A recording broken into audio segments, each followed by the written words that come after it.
네, 살아계시는 하나님, 일하시는 하나님, 오늘 우리 가운데 임마누엘로 임재하시면서 말씀하실 때에 우리 하나님의 말씀에 우리의 삶을 오픈하는 그런 마음과 자세로 한번 우리 힘차게 화답하시겠습니다. 할렐루야. 우리 들어가는 글 먼저 함께 읽겠습니다. 시작. 복음은 그리스도 예수의 십자가 사건 이야기입니다. 십자가 사건은 성육신하신 예수께서 우리의 죄를 위해 돌아가시고 부활하신 이야기입니다.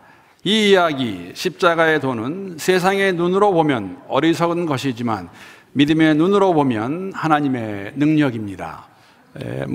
짐작하시겠지만 흥부전의 한 토막입니다. 흥부전 우리가 너무나 잘 알고 있는 내용이죠. 아마 흥부전에 교훈이 있다면 사실은 아버지의 재산을 다 가로챈 놀부에게 심한 구박만 받고 살지만 제비 한 마리 잘 구해줬더니 그 대가로 팔자를 고칠 수 있었다. 그래서 그런 말 했던 것 같아요. 인과응보. 그렇죠? 선한 일 하면은 다 좋은 일이 있을 것이다. 그런데 요새는 여러분 이렇게 말하지 않아요. 인과응보도 사자지만 또 다른 사자가 있습니다. 인생 한방. 인생은 한 방에 그냥 제비 하나 잘 고쳐주면 끝나는 거예요. 그래서 거기서 나온 말이 대박. 대박 터지면 된다. 물론 흥부는 원래 착한 사람이었기 때문에 형님한테 잘했을 겁니다. 그래서 그 형님이 쫄딱 망했지만은 아마 그대로 두었을 리는 만무합니다. 어쨌든 간에 여러분, 그런데 흥부와 놀부 속편이 있습니다. 속편 들어보셨어요? 웬 속편? 네. 제가 이런 얘기 할 때는 일부에 했는데 반응이 좋았어요. 왜 반응이 좋았냐면 제가 일부 하면서 뭐라고 그랬냐면 제가 이렇게 농담을 하면 항상 걱정이 됩니다. 듣고 안 우실까 봐. 그러니까 준비하셨다가 잘 웃어주세요. 그래야 제가 또 힘이 나니까. 이 두 분 다 흥부와 놀부가 때가 되어서 염라대왕 앞에 서게 되었습니다. 가게 되었습니다. 염라대왕 앞에 사실 염라대왕이 쫄딱 망했다가 아마 흥부 동생의 도움으로 그래도 살다가 온 이 놀부가 얼마나 변했을까 한번 알아보기 위해서 시험을 합니다. 그 염라대왕 앞에 큰 항아리 2개가 있습니다. 항아리 하나에는 마누카 꿀이 들어있어요.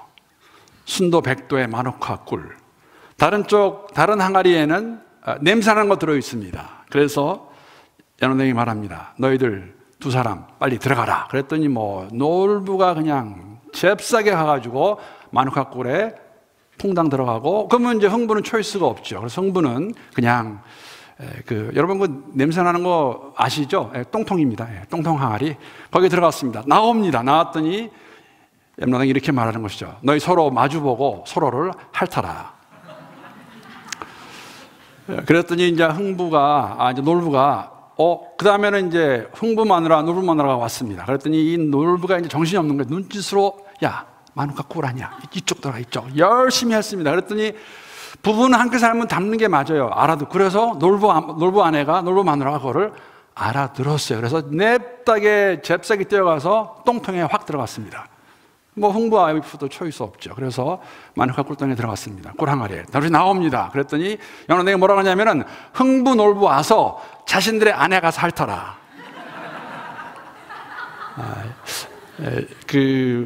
여러분, 놀부가 왜 이렇게 했을까요? 주어진 눈앞에 놓여있는 상황을 보게 되면 지금까지의 경험을 토대로 봤을 때는 당연히 꿀 항아리에 들어가는 게 맞지요. 사람의 생각과 지혜로 판단했을 때 있을 수 있는 일입니다. 여러분과 제가 동일한 상황이었다면 10중 8구는 그래도 한두 분은 안 할 거로 믿고 다 마누카 꿀통으로, 꿀 항아리로 들어갔을 것입니다. 사람의 지혜, 사람의 생각, 사람의 경험, 그렇게밖에 안 되겠죠. 이와 같이 세상 사람들의 이런 마음과 이해를 잘 묘사하고 있는 것이 바로 오늘 본문 18절의 말씀입니다. 본문 18절 말씀 우리 함께 다시 한번 한 목소리로 읽어보겠습니다. 시작. 십자가의 도가 멸망하는 자들에게는 미련한 것이요 구원을 받는 우리에게는 하나님의 능력이라. 십자가의 도, 예수를 믿지 않는 사람들에게는 아주 어리석은 것입니다. 아주 미련한 것이에요. 예수를 믿는 우리에게는 예수를 믿는 자들은 하나님의 능력이라고 말하고 있습니다. 여러분, 이 시제가, 이 텐스가, verb tense가 현재 진행형입니다. Those who are perishing, 지금 죽어가고 있는 사람들, 멸망하는 자들, those who are being saved, 지금 구원을 받고 있는 자들, 한쪽 그룹에게는 이것이 어리석은 것입니다. 뭐가? 십자가의 도가. 한 그룹에게는 이것이 하나님의 능력이 되는 것입니다. 여러분, 십자가의 도, 무엇입니까? 우리 한국 개정에서는 이거를 도로 번역을 했는데, 원래 원어에는 우리가 너무나 잘 알고 있는 로고스라는 단어입니다. 말씀. 그렇죠? 십자가에 관한 말씀, 십자가의 말씀. 영어로는 사실 어떻게까지 번역하냐면 이것을 설교, 프리칭도 해요. 십자가에 관한 것들, 이러한 것들이, 여러분, 십자가에 관한 것이 무엇입니까?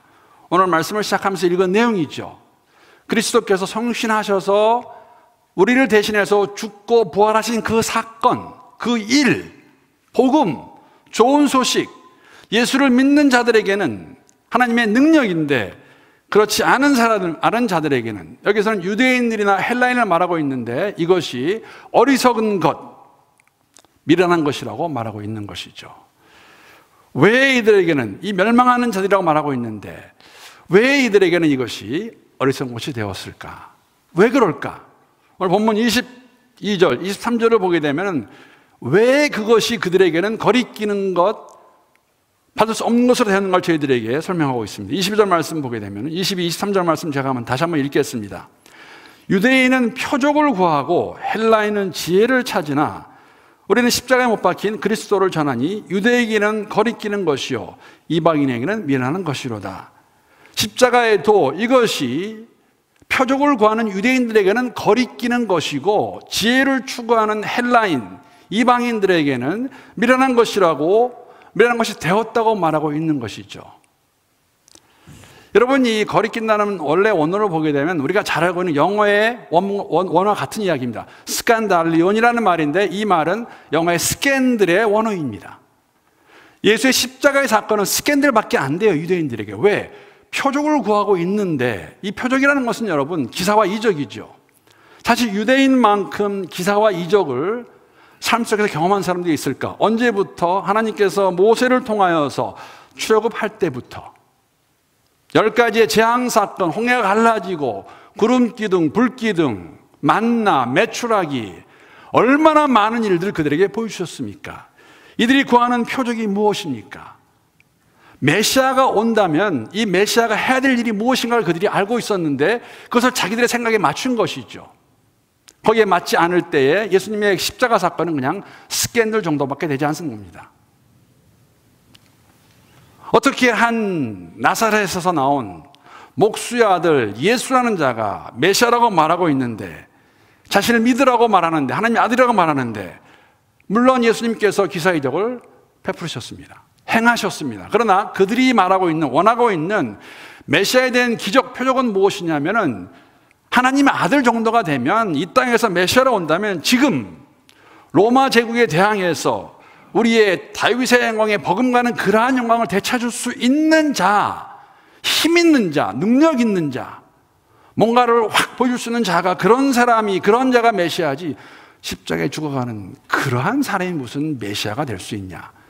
표적을 구한 유대인들에게는 이것이 미련한 것이고 어리석은 것이었고 스캔들 정도밖에 되지 않았습니다. 그래서 예수를 부인합니다. 이방인들, 특히 헬라인들은 왜 십자가를 거부했을까? 십자가의 도를 받지 않았을까? 받아들일 수 없었죠. 헬라인들은 지혜를 최고의 가치로 여겼던 사람들입니다. 특히나 철학적인 지혜 가운데서 만물을 다 이해할 수 있고 설명할 수 있다고 자부하던 자들이 헬라인들입니다. 지혜가 최고다. 이 세상의 이치를, 이 세상의 모든 이치를 자신들의 지성과 자신들의 지식과 지혜로 다 설명할 수 있다. 그런데 십자가의 사건은 여러분 이해가 안 되는 거예요. 더더군다나 부활을 믿지 않고 있는 그들에게는 그리스도 예수의 부활의 사건은, 여러분 부활의 사건을 어떻게 이성으로 해결할 수가 설명할 수 있겠습니까?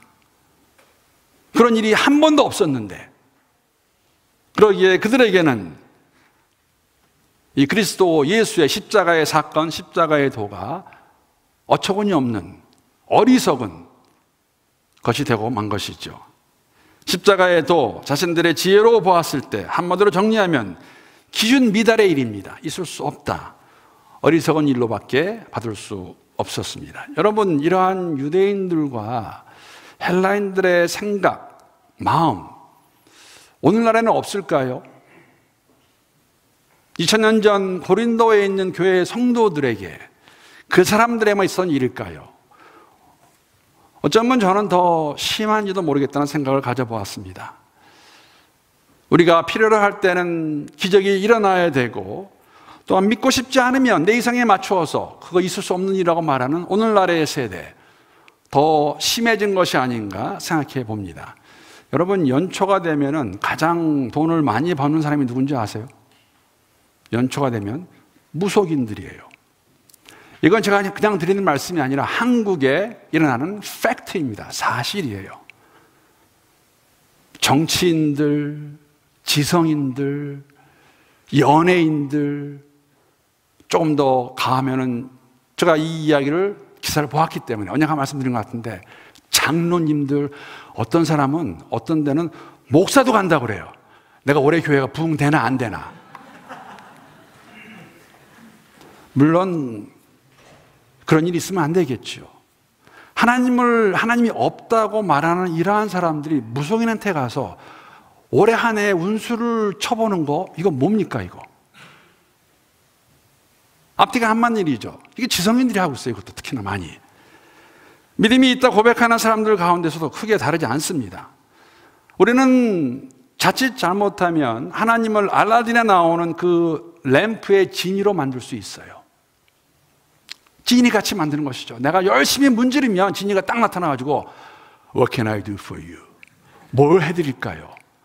하는 정도 하나님으로 만드는 것은 아닌가. 표적을 구하기 때문에.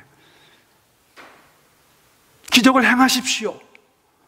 안 되면, 일어나지 않으면 어떻게 되는 것입니까? 사도 바울이 고린도에 있는 교회에 이 편지를 쓸 때 상황과 달라진 것이 오늘 없다고 말할 수 있을까? 세상까지 갈 것 없이 우리가 정말 십자가의 도를 하나님 능력으로 믿는 여러분과 저의 삶 가운데 우리는 유대인의 표적을 구하는 그러한 마음으로 내 이성과 내 지혜를 가지고 아니다라고 거부하는 것들이 없다고 말할 수 있을까? 이렇게 어리석고 미련하다 생각하는 그 십자가의 도가 믿는 자들에게는 하나님의 능력이라고 말하고 있습니다. 십자가의 도가 멸망하는 자들에게는 어리석은 것이지만 구원을 받는 여러분과 저에게는, 우리에게는 하나님의 능력이라고 선포합니다. 왜 그렇습니까? 십자가에 죽기 위해서 오신 그리스도 예수, 그분 여러분과 저의 죄를 대신해서 돌아가셨습니다. 죄 없는 자가, 의로운 자가 죽으심으로 인해서 모든 죄를 해결하시고 부활하심으로 저희들에게 새로운 소망을 주셨습니다.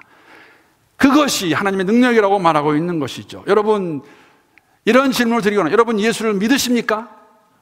믿으시는 분들 한번 아멘 해보세요. 예수를 믿으십니까? 여러분 믿으시면 하나님의 능력을 우리의 삶 가운데 체험하고 계십니까? 십자가의 도는 믿는 사람들에게는 하나님의 능력이라고 말씀하고 계시는 것이죠. 물론 우리에게 누군가 복음을 전해준 사람이 있을 거예요. 그것이 부모가 될 수도 있고, 친구가 될 수도 있고, 직장 동료가 될 수도 있고. 사실 이 복음을 전하고 들을 때 일어난 일들은 참 신비롭습니다. 물론 우리는 그렇게 말할 수 있어요. 내가 복음을 참 이해하지 못했었는데 누군가 나에게 그걸 전해줄 때 그때는 이해가 되었다. 참 잘 전해주었다. 감사할 수 있습니다. 그렇게 말할 수 있습니다. 어떤 경우에는 내가 복음을 전하는데, 여러분 그거 아세요? 동일한 복음을 가지고 전하는데 어떨 때는 그 복음을 들은 사람이 예수 믿겠다고 그러고 어떨 때는 none of your business, 그냥 가라고 할 때가 있는 거예요. 그러면은 동일한 제가 동일한 메시지를 전하는데 왜 다른 반응이 나오는 것인가? 여러분들 같지 않습니까? 엄마가 얘기할 때는, 어머니 얘기할 때는 들어오지도 않다가 친구가 어느 순간 얘기해 줬는데 맞아, 그게 복음, 예수 믿겠어. 여러분, 복음을 듣고 예수를 믿는 것은 우리의 일이 아니죠. 우리의 능력이 아닙니다. 하나님이 하시는 일입니다. 성령께서 하신다고 말합니다. 그래서 우리가 예수를 믿고 난 다음에 되돌아보게 되면 우리 모두 고백하는 게 있죠. 하나님의 은혜로 말미암아 내가 예수를 만나게 되었습니다. 예수를 믿게 되었습니다. 아마 사도 바울만큼 이런 확신 가운데 살아간 사람이 있었을까? 복음을 들고 나가시려면 여러분, 복음을 들고 살아나려면 복음에 대한 확신이 있으셔야 돼요. 하나님의 능력이 되지 않으면 의미가 없습니다. 복음 들고. 그래서 사도 바울에게는 이 복음이 어떤 의미가 있는가? 그의 삶의 목표가 무엇인가? 고린도전서 2장 2절 보게 되면 이렇게 고백합니다. 나는 여러분 가운데서 예수 그리스도 곧 십자가에 달리신 그분 밖에는 아무것도 알지 않기로 작정했습니다. 다메섹 도상에서 예수를 만난 이후에 사도 바울의 삶의 고울은 오직 하나입니다. 내가 예수 아는 것, 그것만을 가지고 나아가겠다. 바울의 고린도 교회 성도들 향한 유일한 관심은 십자가에 달리신 그리스도만을 바로 알 수 있도록 도와주는 것이었죠. 자신이 그런 것 같이. 사실 여러분 서신서를 보게 되면 이러한 사도 바울의 마음을 우리가 너무나 많이 볼 수가 있습니다. 그걸 다 찾아보면 오늘 하루가 다 가니까 제가 두 군데만 찾아보겠습니다. 갈라디아서 2장 20절 말씀입니다. 우리 한번 이 말씀 제가 세 번역으로 올려놨는데 함께 읽겠습니다. 시작. 나는 그리스도와 함께 십자가에 못 박혔습니다. 이제 살고 있는 것은 내가 아닙니다. 그리스도께서 내 안에서 살고 계십니다. 내가 지금 육신 안에서 살고 있는 삶은 나를 사랑하셔서 나를 위하여 자기 몸을 내어주신 하나님의 아들을 믿는 믿음 안에서 살아가는 것입니다. 내가 사는 게 아닙니다. 내 안에 계신 그리스도께서 살아가고 계신다고. 능력이죠. 복음의 능력. 세상의 관점으로 이해할 수 있을까요? 어리석은 겁니다. 바보 같은 일입니다. 멍청한 일입니다. 말도 안 되는 일입니다. 너를 위해 살지 누구 위해 산다고? 예수 위해서 아니라고 말하고 있는 것이죠. 아니다. 내가 지금 이 사는 삶은 내 안에 계신 그리스도께서 하시는 것이다. 하나님의 능력. 빌립보서 3장 10절 11절 말씀입니다. 이 말씀도 우리 한번 함께 읽겠습니다. 시작. 내가 바라는 것은 그리스도를 알고 그분의 부활의 능력을 깨닫고 그분의 고난에 동참하여 그분의 죽으심을 본받는 것입니다. 그래야 나는 어떻게 해서든지 죽은 사람 가운데서 살아나는 부활에 이루고 싶습니다. 저는 이렇게 설명할 수 있을 것 같아요. 나는 빨리 이 세상을 떠나서 부활에 참여하고 싶습니다. 빨리 떠나는 그 순간까지 어떻게 이 삶을 살아낼 수 있을까? 십자가의 도가 하나님의 능력이 될 때에만 이 일이 가능하겠죠. 사람들에게는, 멸망하는 자들에게는 이것이 미련한 것이었고 어리석은 것이었다고 말합니다. 그러나 예수를 믿는 사람들에게는 하나님의 능력, 여러분 복음을 들고 우리가 이 세상에 살기 위해서는 말씀드린 대로 구원의 기쁨, 복음의 확신, 이것이 없이는 갈 수 없을 것입니다. 여러분 제가 기도하며 바라는 것이 있다면 이러한 모습들이 지난주에도 말씀을 드렸지만 우리의 공동체 안에서 우리의 삶 가운데서 있을 수 있기를 바랍니다. 내 옆에 있는 형제 자매를 보았을 때 정말 하나님 살아계시는 게 맞구나. 여러분 제가 이러한 삶을 살아가고 계시는 한 분을 오늘 소개하고 말씀을 마치려고 합니다. 십자가의 능력, 복음의 능력, 은혜의 능력을 살아내고 계시는 분입니다. 여러분 이 사진 혹시 보시면은 누군지 아시는 분 계시겠어요? 아무도 모르실 것 같아요. 다음 사진 보면 좀 알 수 있습니다. 다음 사진 보여주시죠. 저분이 이제 20대 말로 기억하는데 저분은 기억하시겠어요? 우리 어르신들 좀 기억하실 것 같아요. 저 가수 이종용입니다. 여러분 그거 기억나세요? 낙엽지던 그 숲속에 하얀 바닷가에 떨리는 손 잡아주던 너. 그 너라는 그 노래를 불렀던 가수입니다. 가수 이종용. 왜 갑자기 가수가 나오는 건가? 이분이 사실은 목사가 되셔가지고 LA 부근에서 25년 전에 교회 개척하셔가지고 잘 목회하시고 2년 전에 은퇴하신 분인데 제가 이분 간증을 읽게 되었습니다.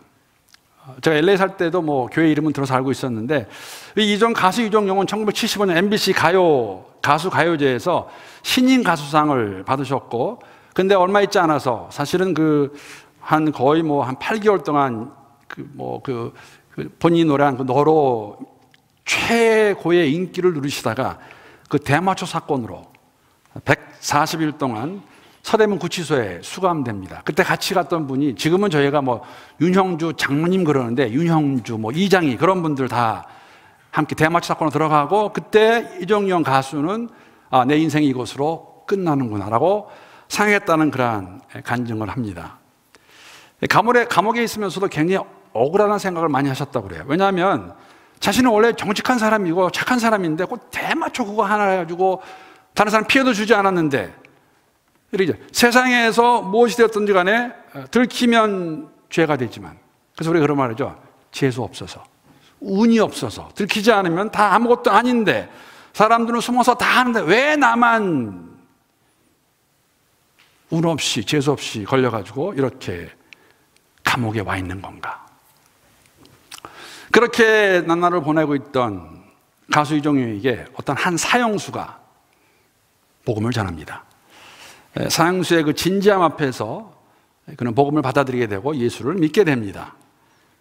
깨달은 게 타인에게 피해를 주지 않고 살았기에 자신을 착한 사람이라고 생각했던 것이 대마초 상관없이 내가 얼마나 악한 죄인인가를 깨닫고 예수를 믿게 됐다고 그렇게 간증을 합니다. 이때 이제 그 사형수, 복음을 전하는 그 사형수가 이런 말을 이종용 가수에게 말해줍니다. 나는 사형을 당하겠지만 당신은 곧 나가게 되겠지요. 나가면 내가 세상에서 예수님을 위해 다하지 못한 몫까지 합해서 해 주십시오.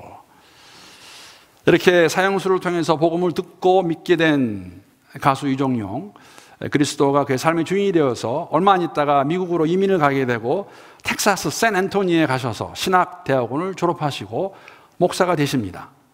샌앤토니에서 한 8년 반 정도 목회하시다가 제가 좀 전에 말씀드린 것 같이 한 27년 전에 LA로 다시 오셔서 LA 그 부근에 LA 남쪽에 그 토렌스라는 지역이 있는데 거기서 그게 거기 있습니다. 교회 개척하시고 코너스톤 교회입니다. 목회하시고 2년 전에 은퇴하셨는데, 정상의 가수의 자리를 떠나서 목사가 된 이종용 목사님이 이런 말씀, 이런 간증, 그 내용 제가 한번 읽어보겠습니다. 이런 말씀 하셨어요. 세상에서 최고를 맛보았기 때문에 무엇이 함정인지를 알아요. 그래서 목회를 하면서도 그 함정에 빠지지 않으려고 언제나 노력하죠. 그래서 누가 물어본 것 같아요. 아니, 목회하시는 함정이 무엇이 있습니까? 뭐 그때나 지금은 함정이 무엇입니까? 했을 때 이종용 목사님, 제가 올려놨는데 이렇게 대답하신 글 제가 읽었습니다. 주님의 이름으로 나의 뜻을 이루어 나가는 것이지요. 내 목적을 갖고 주님을 이용하는 거예요. 제가 깨달은 성공은 주님만 바라보고 주님의 방법대로만 하고 주님의 마음을 흡족하게 해드리는 것입니다. 여기에 행복이 있어요. 성공한다고 결코 행복하지 않습니다. 행복은 주님을 만날 때 옵니다. 유명 가수 이종용이 아니라 비록 무명일지라도 목사 이종용, 아니 주님의 자녀인 이종용으로서가 훨씬 행복합니다. 여러분, 복음의 능력입니다. 십자가의 도가 우리의 삶 가운데 능력이 될 때에 이런 고백이 가능하겠죠. 예수 만나는 것이 행복입니다. 그분에게, 그분의 자녀로 살아가는 것이 행복이라고 말하는 가수 이종용은 예수님 만난 다음에 삶이 변했습니다. 한때는 과거 자신의 인생이 얼마나 어리석고 바보 같은지를 깨달으면서 과거 자신이 불렀던 노래 제목을 가지고 수필집을 쓴 것이 있습니다. 간증집. 그 노래집, 그 간증집의 제목이 뭐냐면 여러분 아시죠? 난 참 바보처럼 살았군요. 여러분 가사 기억나세요? 저 개인적으로 굉장히 좋아하는데 오늘 부르려고 생각했는데 제가 부르면 난리가 날 것 같아서 가사만 읽겠습니다. 이제 기회가 주어지면 제가 한번 열심히 노력해서 준비해서 한번 불러볼게요. 어느 날 난 낙엽 지는 소리에 갑자기 텅 빈 내 마음을 보았죠. 그냥 덧없이 흘려버린 그런 세월을 느낀 거죠. 저 떨어지는 낙엽처럼 그렇게 살아버린 내 인생을 잊어버린 것이 아닐까, 늦어버린 것이 아닐까. 흘려버린 세월을 찾을 수만 있다면 얼마나 좋을까. 난 참 바보처럼 살았군요. 예수를 떠난 인생, 예수를 모르는 인생이 바보 같은 인생입니다. 바보처럼 사는 인생인 것이죠. 여러분, 최고의 인기를 자랑하던 그에게, 물론 대마초 사건이 있긴 했지만 예수 만난 다음에 그러한 인기에 연연하지 않고 예수 만난 게 내게는 큰 행복이다 라고 말할 때 세상은 뭐라고 그럴까요? 너 돌았구나. 왜 그러니? 십자가의 도가 예수를 믿는 여러분과 제게는 하나님의 능력입니다.